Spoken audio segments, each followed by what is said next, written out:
In this lecture, let us understand about Network Address Translation, or also known as NAT. If we look at our VPC, now we have two EC2 instances. One EC2 instance is running in the public subnet, another in the private subnet. Now we know by definition, instance which is running in the public subnet can be accessed from the outside world. And at the same time, instance in the public subnet can initiate an outbound connection to the outside world. Now we have instances running in the private subnet. Now let's take some example or scenario. The case is where we need to do a software patching or software update on this private instance. How do you do the software update? Because to do software update, this instance needs to initiate an outbound connection. But since our routing table are configured in such a manner that this instance cannot initiate any outbound connection as of now. So how do you achieve that without breaking our security model? So what is our security model? Security model is private instances needs to be initiating outbound internet traffic, but at the same time, no inbound internet connection should be allowed to private instances. So in order to achieve this, we are going to introduce one element which is called NAT, or Network Address Translation. So this is the element which we are going to introduce. So what we do over here is that we introduce a NAT element in the public subnet, and this NAT element will have its own public IP. It could be elastic IP as well. And let's say this private instance wants to initiate an outbound connection. So this private instance is having IP address 10.0.1.5. Now it is trying to initiate an outbound connection. So it wants to go to a server which is called 200.100.10.1. So this traffic will be initiated to NAT instance, and NAT instance in turn is going to use this public IP and send traffic further. So while sending traffic out, the source IP in the packet will be replaced, or the network address translation is going to happen. So initiated request contains 10.0.1.5 and it is going to 200.100.10.1. But when the traffic goes outside the internet gateway, the outside world sees the source IP as 34.194.88.191, which is the public IP of the NAT device. Now once you get response from this destination IP, then the reverse process will be followed. So in this case, source IP is going to be this one 200.100 and so on, and destination IP is 34.194, which is the NAT's public IP.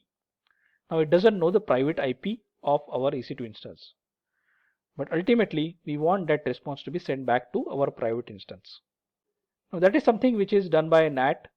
So NAT will do again this network address translation, and the response will be sent to our private instance.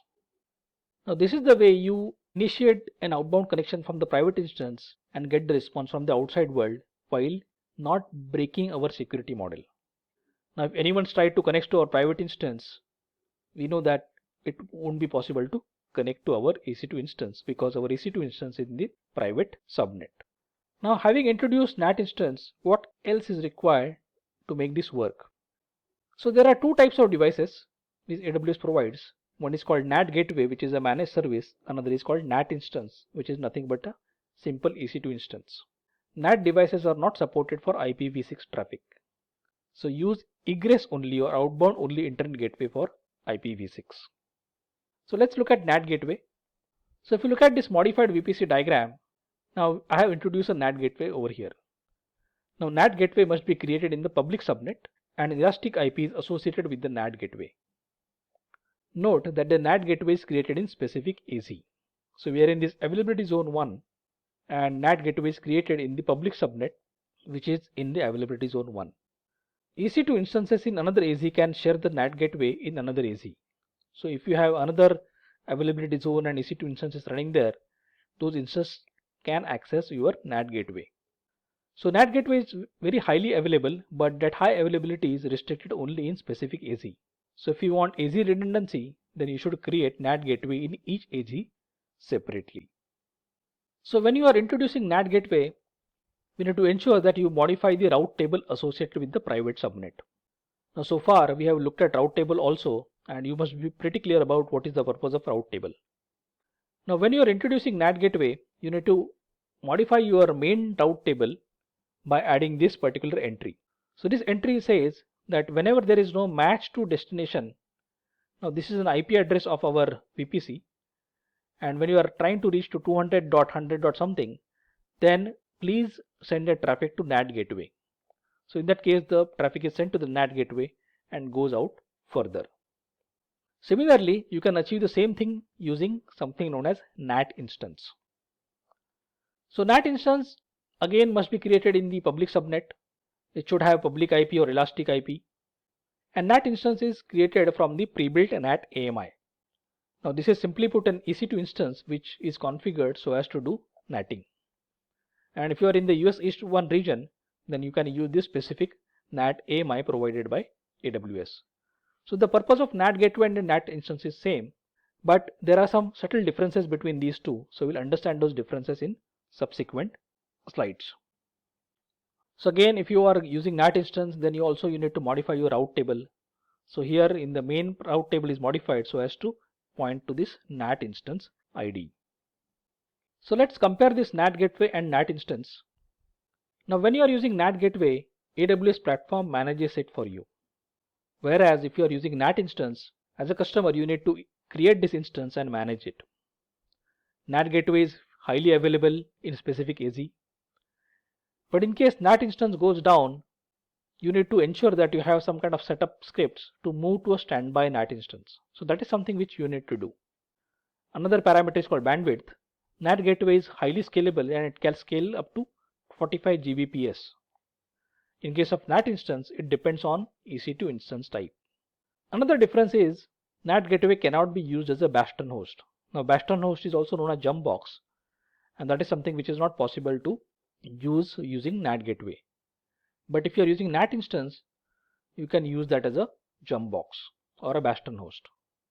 NAT gateway performance is optimized for NATing because it has got sole purpose, whereas NAT instance is a generic AMI which is configured to perform NAT. Now in case of NAT gateway, there is no need to create or worry about specific type or size because the size and type is uniform. Whereas in the NAT instance, you have to choose a suitable instance type depending on your predicted workload. Another difference is NAT gateway public IP. Now when you create a NAT gateway, it is going to use an elastic IP which you cannot change. But in case of NAT instance, you can change the elastic IP or public IP. NAT gateway security groups cannot be associated with it, whereas in the NAT instance, because it is similar to EC2 instance, you can associate security groups with it. Another parameter is called cost.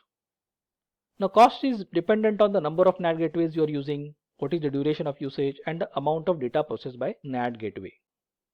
Whereas in the NAT instance, it is charged based on the number of NAT instances that you use, duration and the instance type and size and so on. So having seen these differences, which one to use when? NAT gateway is recommended by AWS for critical production environments because AWS platform is going to take care of all the management overheads and so on, and it is also highly scalable.